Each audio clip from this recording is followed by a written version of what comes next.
started with a dare. My cousin Miles and I had always been drawn to abandoned places, old mansions, shut-down factories, anything with locked doors and broken windows. But that night, something felt different. The old Harrison house had been empty for over 40 years.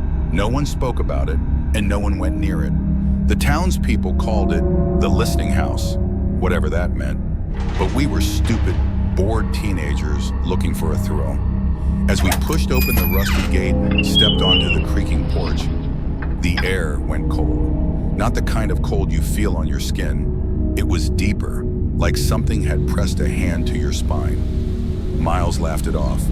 It's just an old house. We shouldn't have opened that door. The front door gave way with a deep groan, revealing a narrow hallway cloaked in shadows. Dust floated through the air like it hadn't been disturbed in decades. Every step echoed like the house was waking up, remembering it once had people inside. The first few rooms were empty, just peeling wallpaper, broken furniture, shattered picture frames. But at the end of the hallway, we found a door that didn't match the rest. It was black, completely black, like someone had painted it with shadows. No dust on the knob, no cracks, just clean, untouched. Miles reached for it without hesitation. I don't know why, but something in me screamed no. My body tensed up like I was standing at the edge of a cliff, about to fall. "We shouldn't open that," I whispered. He smiled. "Scared?" And just like that, the door creaked open. At first it was pitch dark, then we both heard it, breathing, slow, steady, and not ours. We backed up, but the door slammed shut behind us. That room was wrong.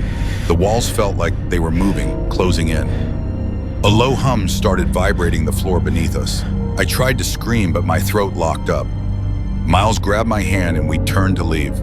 But the door was gone. There was no door, no window, just walls. And then, the room began to whisper. Not in English, not in any language I'd ever heard, but it understood us. It spoke in memories. I saw my childhood dog, the funeral we never talked about. My mom's face the night she broke down in the kitchen. Things I had buried deep, personal things. Miles dropped to his knees, covering his ears. "It's in my head, it's in my head." The whispering turned to screaming. And then, silence. The door reappeared, wide open. I turned to Miles, but he wasn't there anymore. Just his shadow, stretching along the wall, frozen in a twisted scream. I ran through that hallway, out the house, through the gate, and didn't stop until I collapsed in front of my house.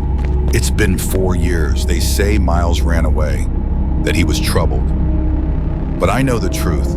Sometimes late at night, I hear whispering, in my walls, in my dreams. Sometimes when I look at my shadow, it doesn't move when I do. And sometimes, I still hear the door creaking open.